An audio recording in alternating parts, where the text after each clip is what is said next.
Good morning. आता आपण पुढचा जो चॅप्टर बघणार आहोत तो म्हणजेच नेचर ऑफ केमिकल बॉन्ड म्हणजेच केमिकल बॉन्डिंग।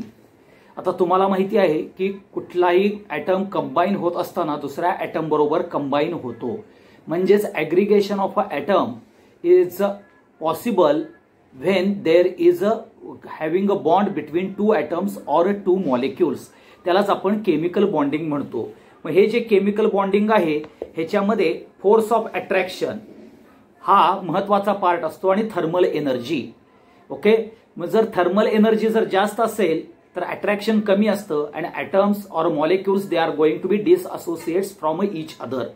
बट ज्या वेळेला फोर्स ऑफ अट्रॅक्शन जास्त आहे आणि थर्मल एनर्जी कमी आहे, so they are going to come closer to each other.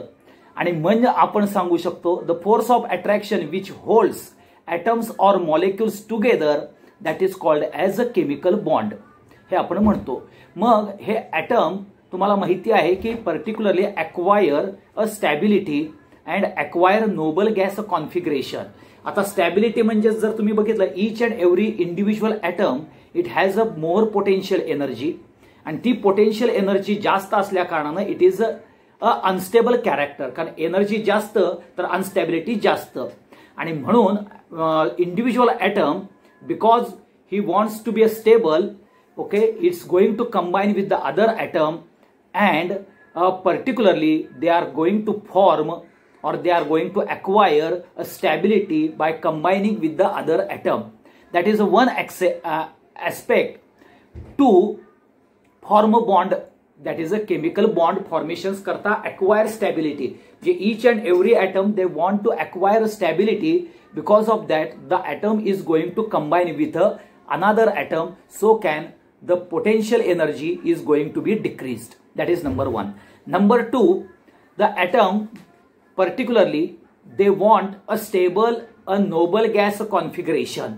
आता noble gas configuration, noble gas तुम्हाला माहिती आहे they are not going to participate in a reactions, okay, they are noble, they are inert in a normal condition because they have completed their octet. In their last valence electron there are 8 electrons are there, so there is neither gain or neither loss, so they are stable. So each and every atom they want to attain or to achieve a noble gas configuration by losing or by gaining the electrons. आणि त्यामुळे आपल्याला minimum potential energy मिळते, म्हणजे minimum potential energy acquire होते आणि stability जास्त येते by losing or gaining of the electron. मग आता हे कशा पद्धतीनं होतं तर इलेक्ट्रॉनिक थेरी, ज्याला आपण कोसल थेरी किंवा ऑक्टेट थेरी म्हणतो, तर कोसल आणि लेविस नावाच्या सायंटिस्टनी जी थेरी सांगितली की व्हॅलेन्स शेल मधले electron they are going to participate in the formation of a bond.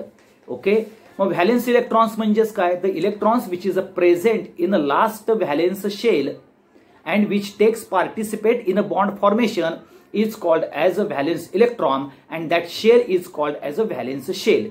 मग हे इलेक्ट्रॉन्स काय करतात, they either particularly valence electrons they can lose, they can accept, okay, म्हणजेच गेनिंग अँड डोनेटिंग, अँड कुणाबरोबर gaining and donating होते तर another atom बरोबर, and आपल्याला by donation they can achieve noble gas configuration, by acceptance they can achieve the noble gas configuration. मग ह्याला आपण classical example sodium chloride NaCl चं दिलेलं आहे। सोडियमचा लास्ट इलेक्ट्रॉन डोनेट होतो, क्लोरीन तो ऍक्सेप्ट करतो आणि NaCl हा बॉन्ड आपल्याला बघायला मिळतो, हे लक्षात ठेवा। आणि व्हॅलेन्सी म्हणजेच काय आपण म्हणतो की number of electrons present in a valence shell which can gain, which can lose or which can share and to attain the noble gas configuration, त्याला आपण व्हॅलेन्सी म्हणतो। ओके, मग त्याच्यानंतर आपण लेविस सिम्बॉल्स बघितले। ओके, ज्या वेळेला 1 डॉट असेल तर 1 व्हॅलेन्सी म्हणतो, 2 डॉट म्हणले तर 2 व्हॅलेन्सी अशी बघितली। परंतु काही इलेमेंट्सच्या बाबतीत हे dot Lewis dot character is not fulfilled the criteria of a valency.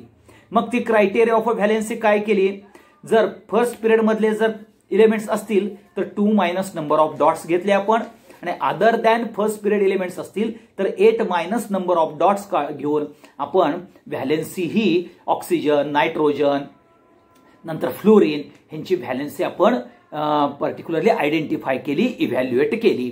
मग त्याच्यानंतर आपल्याला सगळ्यात महत्वाचं लेविस डॉट स्ट्रक्चर्स नंतर आपण पर्टिक्युलरली आयोनिक बॉन्ड म्हणजे काय बघितलं, तर आपण बघितलं की electrostatic force of attraction between oppositely charged ions किंवा the chemical bond which is form by complete transfer of one or more electrons from one atom to another atom. त्यावेळेला आपण आयोनिक बॉन्ड म्हटलं आणि NaClचा आपण एक्झाम्पल दिलेला आहे. तसंच आपण त्याच ह्याच्यामध्ये बॉर्न हॅबर सायकल ही सुद्धा बघितलेली होती. आता बॉर्न हॅबर सायकल मध्ये आपण बघितलं की the cycle which is develop by the scientist Born and Haber.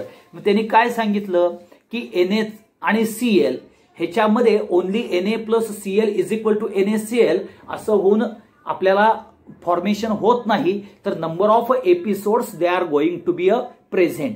आणि हे मी तुम्हाला सांगितलेलं आहे. सोडियमचं पहिल्यांदा सोडियम गॅसमध्ये रूपांतर होतं, म्हणजे तिथं डेल्टा एच सबलिमेशन आलं. Cl2चं पर्टिक्युलरली डिसअसोसिएशन होतं Cl ॲटम मध्ये, म्हणजे तिथं डेल्टा एच डिसअसोसिएशन आली. सोडियम गॅस मधलं एक इलेक्ट्रॉन बाहेर पडतो, म्हणजे डेल्टा एच आयोनायझेशन आलं. डिसअसोसिएशन मधला तो गेन करतो, म्हणजे डेल्टा एच इलेक्ट्रॉन गेन आलं. आणि मग Na प्लस आणि Cl मायनस ह्यांच्यामध्ये पर्टिक्युलरली हे फोर्स ऑफ अट्रॅक्शन होऊन एनर्जी लूज होऊन NaCl क्रिस्टल लॅटिस फॉर्म होतं. आणि मग आपण म्हटलं की delta H formation is nothing but delta H ionization plus delta H dissociation plus delta H sublimation plus delta H electron gain enthalpy and plus delta H lattice. ह्या पद्धतीनं आपण कुठल्याही स्टेप्समध्ये आपण एनर्जी ही इव्हॅल्युएट करू शकतो. मग त्याच्यानंतर कोव्हॅलेंट बॉन्ड म्हणजे काय बघितलं, the chemical bond which is going to be form by a equal sharing of electrons between combining atoms. मग हायड्रोजन असेल, क्लोरीन असेल, त्याचं आपण बघितलं. मग आयोनिक बॉन्ड आणि कोव्हॅलेंट बॉन्ड मधला मी तुम्हाला डिफरन्स सांगितलेला होता की आयोनिक बॉन्ड मध्ये transfer of electron from one atom to another होतो. कोव्हॅलेंट बॉन्ड मध्ये म्युच्युअल शेअरिंग होतं. इथं oppositely charged ions held together होतात. इथं two atoms are going to be held together by sharing of electron. Ionic bond हा non directional आहे, परंतु covalent bond हा डायरेक्शनल आहे. ओके. आणि ह्याच्यामध्ये इलेक्ट्रोनिगेटिव्हिटी आयोनिक बॉन्डमध्ये कन्सिडरेबल असते. ह्याच्यामध्ये इलेक्ट्रोनिगेटिव्हिटी सेम ऑर इक्वल असते, हे लक्षात ठेवा. आयोनिक बॉन्ड हा पोलर असतो, कोव्हॅलेंट बॉन्ड हा पोलर किंवा नॉन पोलर कॅरेक्टरचा असतो, हे आपण बघितलं. मग त्याच्यानंतर लेविस डॉट स्ट्रक्चर हे काढलेलं होतं आपण.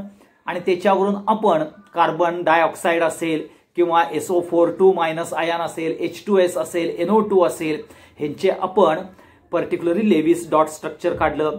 त्यामध्ये पहिल्यांदा आपण नंबर ऑफ स्टेप्स बघितल्या की symmetrical skeleton of a molecule ions असतील, त्यातला लिस्ट इलेक्ट्रोनिगेटिव्ह इलेमेंट हा मध्यामध्ये लिहायचा आणि त्याच्यानंतर म्हणजे ऍट द सेंटरमध्ये लिहायचं.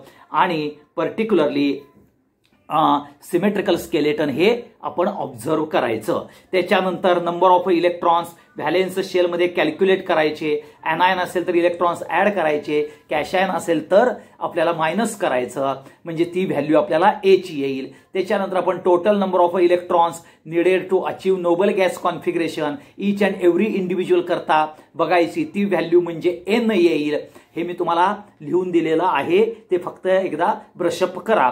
आणि नंतर मग शेअरिंग ऑफ इलेक्ट्रॉन्स काढत असताना N-A करून शेअरिंग ऑफ इलेक्ट्रॉन्स करतात. आणि ते शेअर्ड इलेक्ट्रॉन्स आहेत ते आपल्याला जे सिमेट्रिकल स्केलेटन घेतलेलं आहे त्याच्यामध्ये शेअरिंग ऑफ इलेक्ट्रॉन्स गाळायचे आणि remaining electrons pairs either use for multiple bond or lone pair असं आपण बघितलेलं होतं. मग त्याच्यानंतर आपण बघितलं फॉर्मल चार्ज म्हणजे काय, तर formal charge particularly is nothing but the difference between number of valence electron of that atom. बघा, it is the difference between number of valence electron of that atom in an isolated or a free state and number of electrons assigned as per the Lewis dot structure. ह्यामध्ये आपण difference बघितला. मग formal charge equal to म्हटलं आपण total number of valence electron minus total number of non bonding electrons that is a lone pair and minus half into total number of shared electrons. त्याप्रमाणे आपण ऑक्सिजनचा म्हणजे ओझोनचा आणि ozone मधला प्रत्येक ऑक्सिजनचा चार्ज काढला, NO2 ग्रुपचा चार्ज काढला, हे बघितलं. मग त्याच्यानंतर आपण ऑक्टेट रूल बघितला, incomplete octet and expanded octet. तुम्हाला माहिती आहे की central atom which contains less than 8 electrons त्याला आपण इनकम्प्लीट ऑक्टेट म्हणतो, आणि मोर दॅन 8 इलेक्ट्रॉन्स असतील तर त्याला आपण एक्सपांडेड ऑक्टेट म्हणतो. हे लक्षात ठेवा.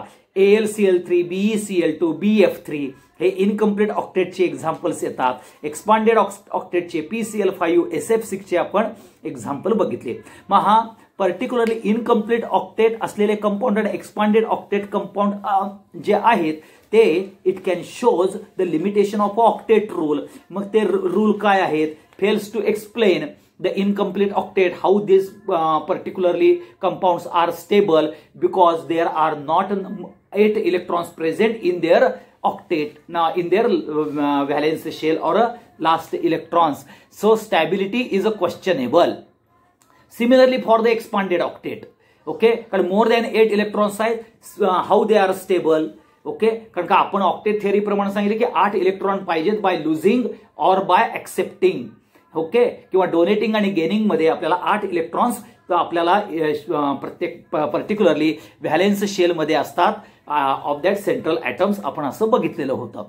तसंच लिमिटेशन्स म्हणजे nature of a interacting force हा एक्झॅक्टली कुठला आहे ह्याचं एक्सप्लेनेशन प्रोव्हाइड केलं नाही. एनर्जी अँड रिॲक्टिव्हिटी हे पण सांगितलं नाही, आणि जॉमेट्री ऑफ द मॉलिक्युल्स हे पण आपल्याला एक्सप्लेन केलं नाही कुणी ऑक्टेट थेअरीनं. मग त्याच्यानंतर आपण बॉन्ड एन्थाल्पी आणि बॉन्ड एनर्जी म्हटलं. The amount of energy which is required to break the bond त्याला आपण बॉन्ड एन्थाल्पी किंवा बॉन्ड एनर्जी म्हणतो. मग ती bond energy size of a atom, multiplicity of a bond, okay, ह्याच्यावरती आणि बॉन्ड लेंथ ह्याच्यावरती बघायला मिळतं. तसंच आपण ॲव्हरेज बॉन्ड एन्थाल्पी ही सुद्धा कॅल्क्युलेट केली. मग बॉन्ड लेंथ म्हणजे काय? Equilibrium distance between the nuclei of a 2 bonded atoms in a molecule. The equilibrium distance between the nuclei of a 2 bonded atoms in a molecule is called a bond length. Okay, हे लक्षात ठेवा. मग त्याचमध्ये आपण covalent radius, van der Waals radius म्हणजेच covalent radius आणखी van der Waals radius म्हणजे आपल्याला half the distance between the nuclei of a 2 covalently bonded atoms. काय सांगितलं? Half the distance between the nuclei of a 2 covalently bonded nucleus is called as a covalent radius. हे आपण बघितलं. Similarly वॉन्डरवॉल्स पण आपण बघितलेलं आहे, आणि मग बॉन्ड अँगल म्हणून आपण बघितलं. मग त्याच्यानं आपण रिझोनन्स कॅरेक्टर बघितलं. रिझोनन्स म्हणजे काय? It is the phenomena of a 2 or more structure. Okay, 2 or more structure can be written or can be drawn of a single molecule is called as a resonance character. म्हणजे resonance structure and that phenomena is called as a resonance phenomena. आता ह्याच resonance structureला canonical structures किंवा contributing structures म्हणतात, and they are differ from one another by position of pi electrons. हे लक्षात ठेवा. None of this structures can explain all this property. हे सुद्धा आपण बघितलं. Actual structure of a molecule is said to be a resonance hybrid structure, ज्याला आपण dotted म्हणतो. आणि resonance structure can be shown by a double headed arrow न आपण सांगतो. हे लक्षात ठेवा. रिझोनन्स एनर्जी म्हणजे काय? The difference between the energy of a resonance hybrid structure and most stable contributing structure त्याला आपण रिझोनन्स स्ट्रक्चर म्हणतो. आणि इथं पाय बॉन्ड कॅरेक्टर हे इम्पॉर्टंट आहे, हे पण आपण सांगितलेलं आहे. मग त्याच्यानंतर कोव्हॅलेंट बॉन्ड हे पोलर पण असतात, नॉन पोलर असतात. मग जर समजा हायड्रोजन मध्ये असेल तर लक्षात घ्या इलेक्ट्रॉन डेन्सिटी हायड्रोजन क्लोरीनची exactly lies at the centre. ते नॉन पोलर कोव्हॅलेंट बॉन्ड येतात. आणि पर्टिक्युलरली HCl, HBr, HI मध्ये काय होतं तर पोलर कोव्हॅलेंट बॉन्ड येतात. हे आपण बघितलेलं होतं. मग पुढचा पार्ट येतो डायपोल मोमेंट म्हणजे काय? The polarity of a covalent bond which is measured in terms of a physical quantity. Dipole moment is the physical quantity to measure the polarity between a covalent bond आणि तो product काय आहे mu is equal to q into r आहे हे लक्षात ठेवा आणि ते डी बाय युनिट्स आपण मोजतो 1D is equal to 3.3356 into 10⁻³ centimetre हे आपल्याला बघायला मिळतं. ही व्हेक्टर क्वांटिटी आहे म्हणून आपल्याला टेल आणि एरो हे बघायला मिळतात. Head of the arrow pointing towards the negative centre and tail is at a positive centre हे आपण बघितलं. मग त्यामध्येच आपण BF2 हा त्याचा डायपोल मोमेंट 0 आहे, CO2चा 0 आहे, BF3चा आपल्याला 0 बघायला मिळतं. ह्याचं एक्सप्लेनेशन दिलं. H2O हा जरी दिसायला CO2 सारखा दिसला तरी त्यामध्ये डायपोल मोमेंट 0 नाही आहे, ती मोर दॅन 0 आहे. त्याच्यामध्ये अँग्युलर स्ट्रक्चर येतं. कार्बन डायऑक्साइड मध्ये आपल्याला लिनियर स्ट्रक्चर बघायला मिळतं. तसंच NF3NH3 हे कॅरेक्टर सुद्धा आपण बघितलेले आहेत हे लक्षात ठेवा. त्याच्यानंतर आपण covalent character in ionic bond ज्याला आपण एक्सटेंट ऑफ पोलरायझेशन हे सुद्धा आपण बघितलेलं होतं.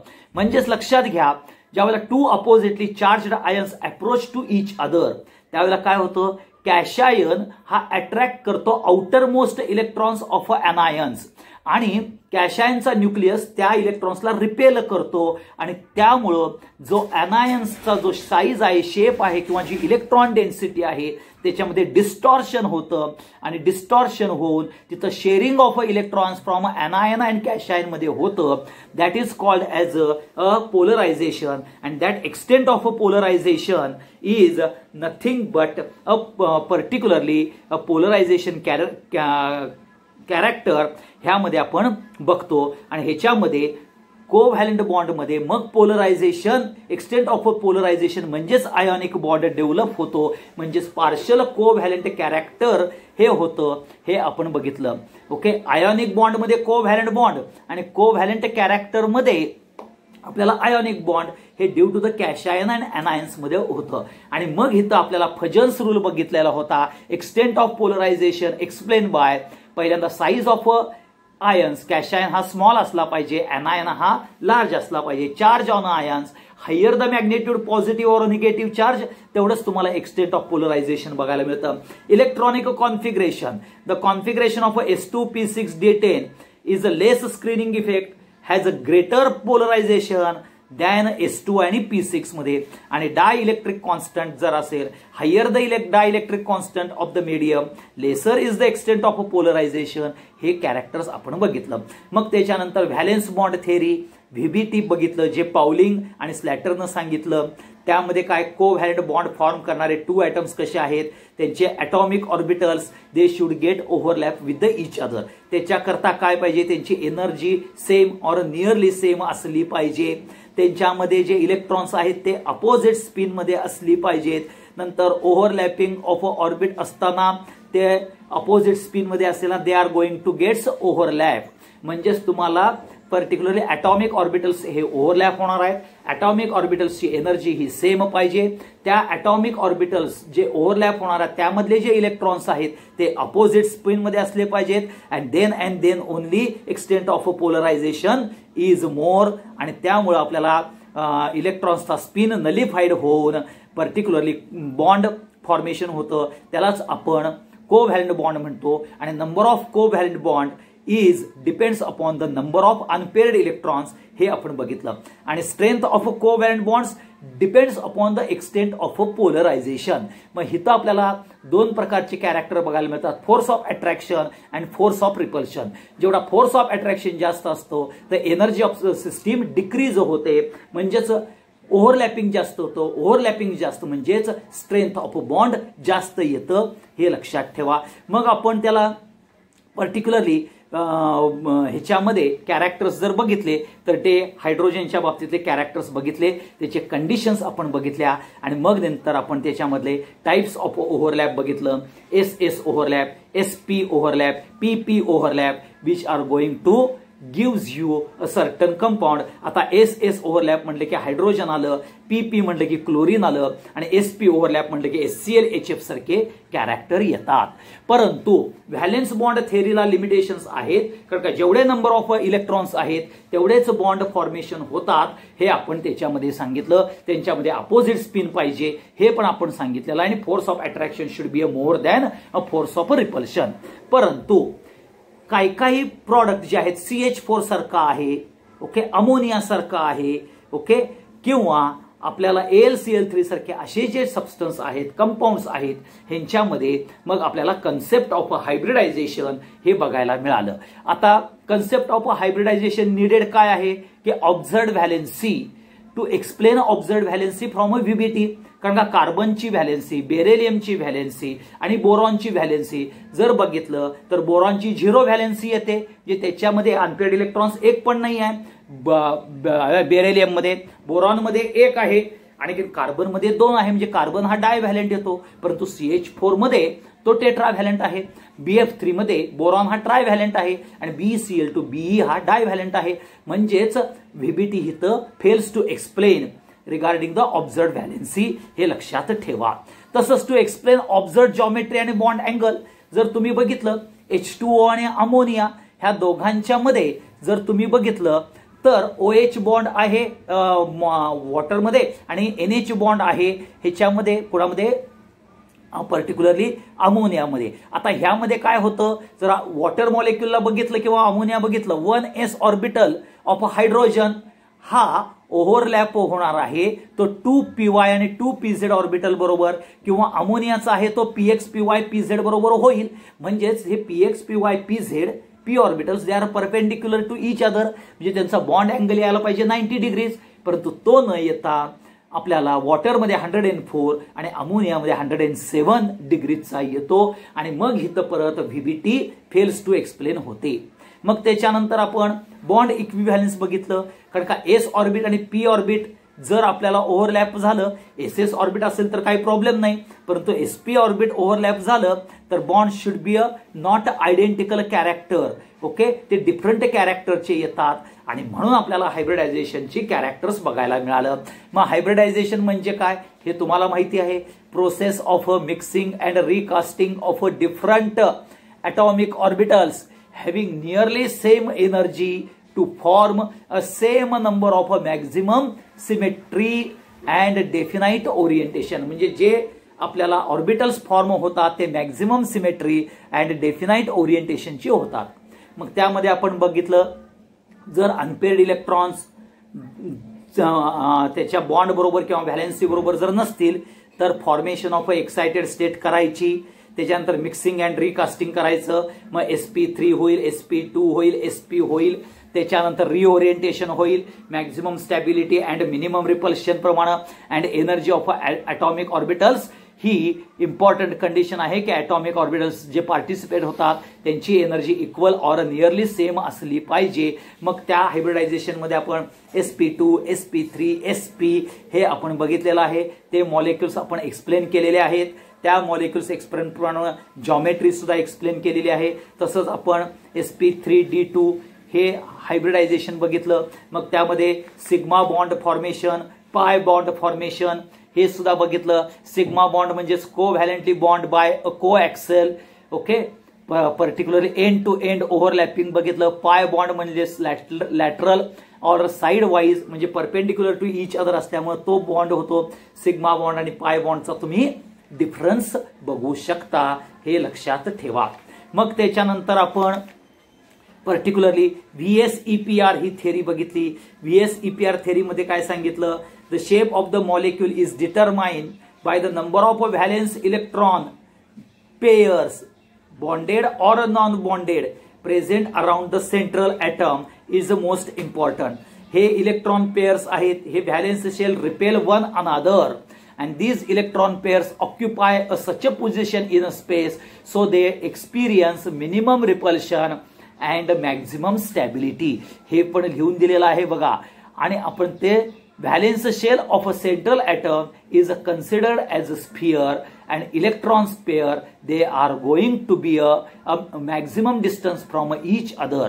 आणि ह्या VS-EPR मॉडेलमध्ये बघितलं लोन पेअर ह्यांचं रिपल्शन ग्रेटर आहे, lone pair greater than bond pair, and lone pair bond pair BP ह्याचं आपल्याला रिपल्शन बघायला मिळालं. आणि त्याप्रमाणे आपण अमोनियाचं जॉमेट्री ही एक्सप्लेन केलेली आहे on the basis of VS-EPR, हे लक्षात ठेवा. मग त्याच्यानंतर आपण वेगवेगळे मॉडेल्स आपण त्याचे हे केले. मग त्यानंतर मॉलिक्युलर ऑर्बिट थेअरी बघितली. आता MOT मध्ये आपण सायलेंट फीचर्स बघितलेले आहेत, त्यामध्ये की particularly molecules with same energy different atomic orbitals हे होणार.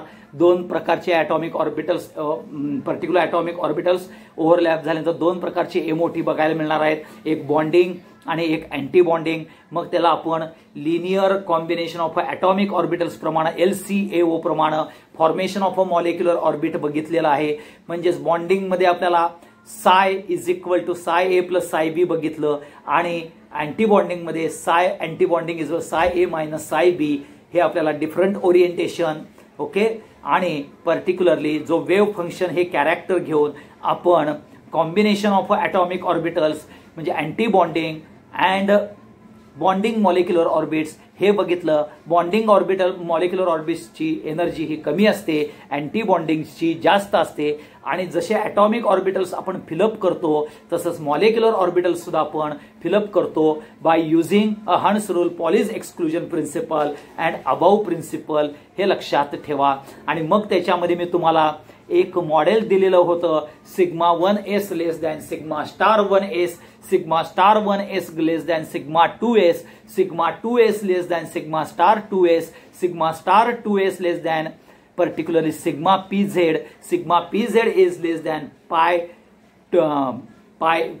x इक्वल टू पाय y, हे असं तुम्हाला दिलेलं होतं. आणि त्यावरून आपण bond order, bond length, nature of a bond आणि ही बघितलेली होती, हे लक्षात ठेवा.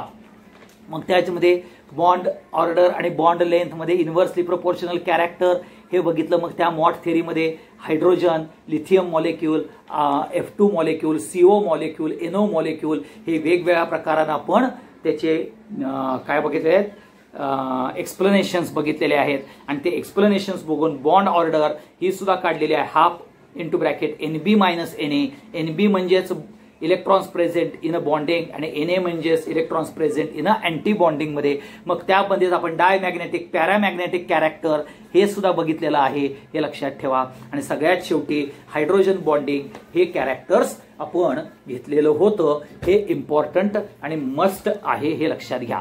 मग त्याचप्रमाणे आपण पर्टिक्युलरली काय काय कॅरेक्टर्स मी तुम्हाला सांगितलं की डेल्टा H फॉर्मेशन हे दिलेलं होतं की particularly S plus I plus half into D minus EA minus U हे आपण दिलेलं होतं.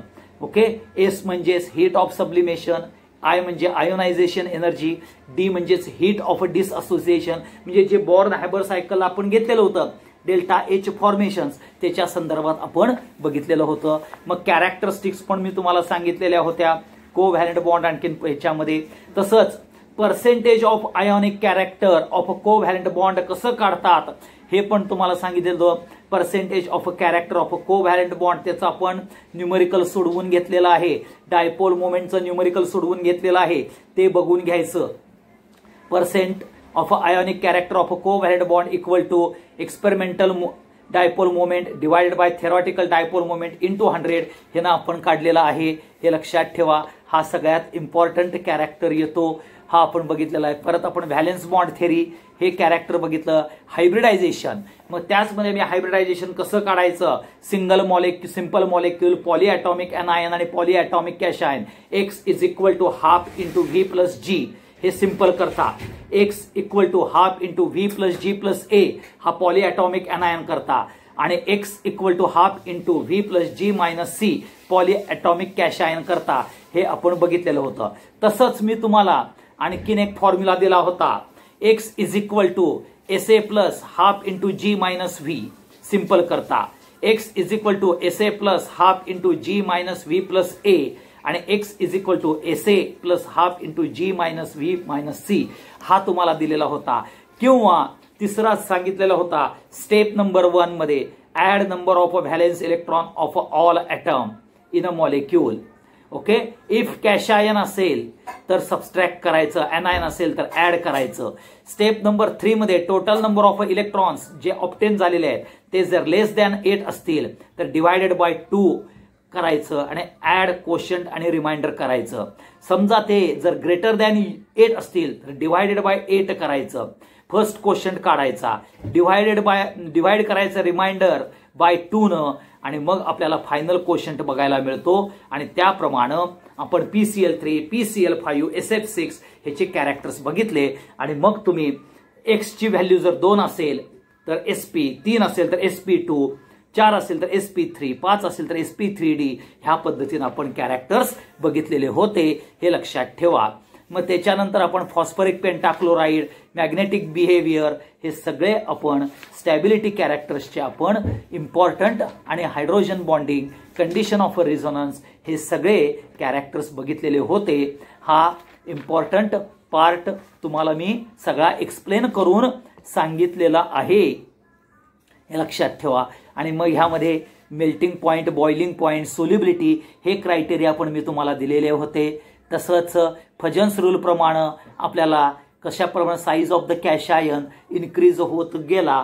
ओके, तर आपल्याला पर्टिक्युलरली जो फजन्स रूल जो आहे म्हणजेच कोव्हॅलेंट कॅरेक्टर कसं कसं इन्क्रीज होत जातं हे आपल्याला बघायला मिळतं. हे आपण सगळ्याच गोष्टी सांगितलेल्या आहेत. हे कॅरेक्टर्स तुम्ही डेव्हलप करायचे आहेत आणि वाचून घ्यायचे आहेत. आता काय काय याच्यामध्ये म्हणजे तुम्हाला मी octet rule, metals, non metals, ionic bonding हे कॅरेक्टर्स बघितलेले आहेत. पोलर नॉन पोलर कॅरेक्टर बघितलेला आहे. Okay, important features of hydrogen bonding बघितलाय. मेटल्स म्हणजे काय तुम्हाला माहिती आहे, फॉर्मल चार्ज म्हणजे काय आहे, VSEPR म्हणजे काय आहे, आणि पॅरामॅग्नेटिक कसं ओळखायचं, डायमॅग्नेटिक कसं ओळखायचं, बॉन्ड ऑर्डर कशी काढायची, बॉन्ड ऑर्डर आणि बॉन्ड लेंथ मध्ये कसंच कॅरेक्टर होतं हे आपण बघायचं आहे. ओके, ह्या सगळ्या गोष्टी नीट जर तुम्ही बघितल्या तर तुम्हाला माहिती आहे की bond length is inversely proportional to bond order. मग तुम्हाला इन्क्रीजिंग अँड डिक्रीजिंग कॅरेक्टर हे आलं पाहिजे, हे लक्षात ठेवा. तर इथं तुम्हाला पुन्हा एकदा nature of a chemical bond ह्याचं मी व्हर्जन्स दिलेलं आहे. आपण जे सोडवलेले न्यूमेरिकल्स आहेत, structure of a atom, chemical bonding, ह्याच्यावरती पुन्हा एकदा जावा, पुन्हा एकदा बघा, वाचा. ओके, ते सोडवा आणि काही शंका असतील तर विचारा. आणि नाहीतर मग आपण जे पुस्तक आपण रेफर करायला दिलेले आहेत त्या रेफरन्स प्रमाणे तुम्ही वाचायला चालू करा. Thank you very much.